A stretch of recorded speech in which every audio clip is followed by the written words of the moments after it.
kami dari kelompok 4 akan menjelaskan materi 5 tentang penerapan fungsi nonlinear dalam ekonomi. Perkenalkan, nama saya Yasmin. Nama saya Tia. Nama saya Juwita. Nama saya Ikro. Nama saya Jawa. Nama saya Widya. Nama saya Siva. Langsung aja ke videonya. Selamat menyaksikan. Pengertian penerapan fungsi nonlinear dalam ekonomi. Fungsi nonlinear dalam ekonomi adalah fungsi matematis yang hubungan antara variabel bebas dan variabel terikat tidak terbentuk dalam satu garis. Selanjutnya, saya akan menjelaskan contoh fungsi permintaan. Contoh fungsi permintaan. Diketahui bahwa P sama dengan 16 dikurang Q2, dan A sama dengan min 1, B sama dengan 0, C sama dengan 16. Maka parabola terbuka ke bawah karena A kurang dari 0.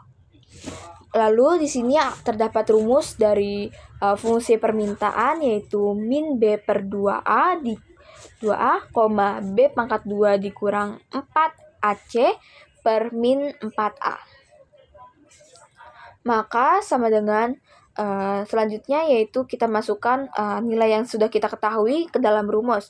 Maka sama dengan B per min 2A akan menjadi 0 per 2 dikali min 1, dan B pangkat 2 dikurang 4AC per min 4A akan menjadi 0 pangkat 2 dikurang 4 dikali min 1 dikali 16 per min 4 dikali min 1.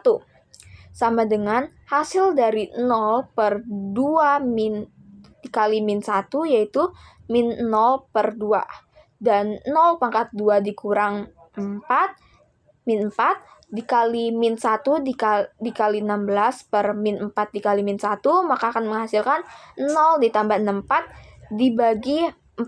Maka akan menghasilkan 0,16. Berpotongan dengan sumbu koordinat dengan sumbu P, yaitu Q sama dengan 0 dan P sama dengan 16, maka titik potongnya yaitu bernilai 0,16.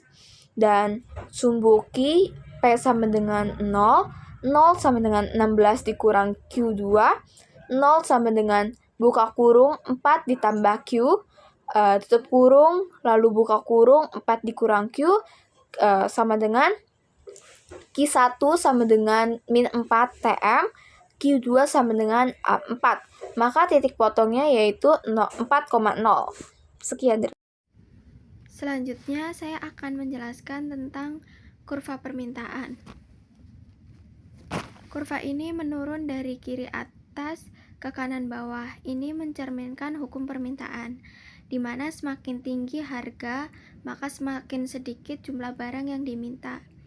Dan sebaliknya, titik potong sumbu P atau harga maksimum terjadi saat Q sama dengan 0 atau jumlah permintaan 0. P sama dengan 16 min 0 kuadrat sama dengan 16. Titik 0,16 ini adalah harga tertinggi di mana konsumen masih bersedia membeli walaupun jumlahnya 0.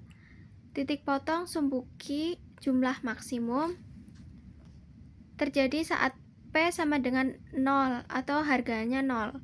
0 sama dengan 16 min Q kuadrat, sehingga Q kuadrat sama dengan 16, sehingga Q sama dengan 4, karena Q harus positif. Titik 4,0 ini adalah jumlah maksimum barang yang akan diminta jika harganya gratis. Selanjutnya adalah contoh fungsi penawaran dalam menentukan titik ekstrim atau puncak parabola. Diberikan contoh fungsi penawaran yaitu P sama dengan 2Q kuadrat plus 4Q plus 6, di mana P adalah harga dan Q adalah kuantitas. Dari persamaan ini, kita dapat mengidentifikasi koefisien A sama dengan 2, B sama dengan 4, dan C sama dengan 6. Karena persamaan kuadrat ini membentuk parabola, kita bisa mencari titik ekstrim atau puncaknya. Parabola terbuka ke atas karena A lebih besar dari 0.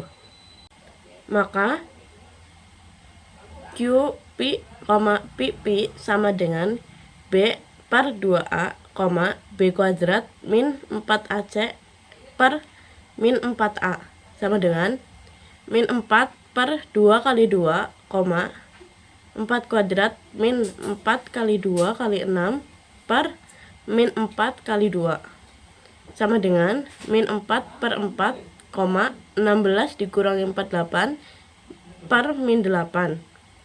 Jadi titik puncak parabolanya adalah min 1,4.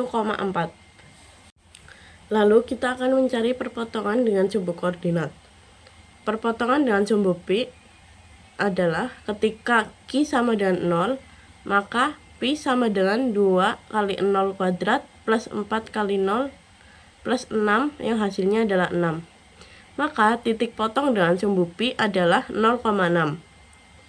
Selanjutnya perpotongan dengan sumbu Q ketika pi sama dengan 0, maka 0 sama dengan 2Q kuadrat plus 4Q plus 6. Dari persamaan ini tidak menemukan solusi untuk sumbu Q, yang berarti parabola tidak berpotongan dengan sumbu Q. Memecahkan rumus fungsi permintaan, maka hasil dari rumus tersebut kita masukkan ke dalam grafik kurva seperti berikut. Digambarkan grafik kurva permintaan menunjukkan hubungan negatif antara harga P dan jumlah barang yang diminta yaitu Q. Pada grafik P sama dengan 16 min Q2, P sama dengan 16 min Q2 yaitu kurva berbentuk menurun, artinya semakin tinggi harga semakin sedikit jumlah barang yang diminta dan sebaliknya. Titik 0,6 harga maksimum saat tidak ada barang yang diminta. Titik 4,0 yaitu jumlah maksimum barang yang diminta saat harga 0. Bentuk kurva mencerminkan hukum permintaan. Jadi kesimpulannya adalah kurva permintaan menggambarkan perilaku konsumen yang cenderung menambah pembelian ketika harga turun. Baik, yang berikut contoh kasus keseimbangan. Di sini saya akan menjelaskan contoh kasus keseimbangan. Dalam pasar, keseimbangan terjadi ketika jumlah yang diminta sama dengan jumlah yang ditawarkan.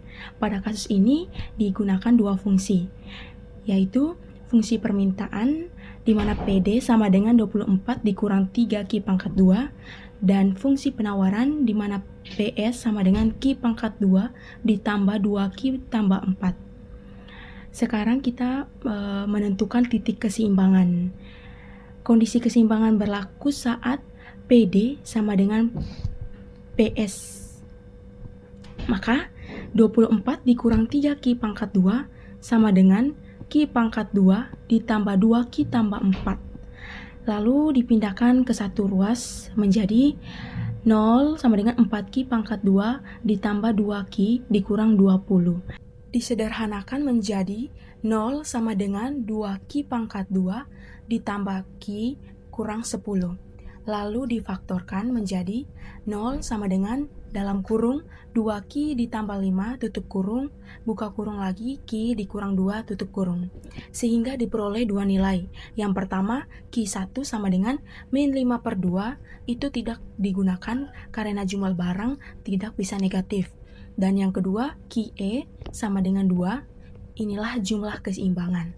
Untuk mencari harga pada saat keseimbangan, di mana PE sama dengan 24 dikurang 3 dalam kurung 2 tutup kurung pangkat 2 sama dengan 12. Jadi, hasil akhirnya adalah di mana jumlah keseimbangan atau QE nilainya 2 unit, sedangkan harga keseimbangan PE adalah nilainya 12.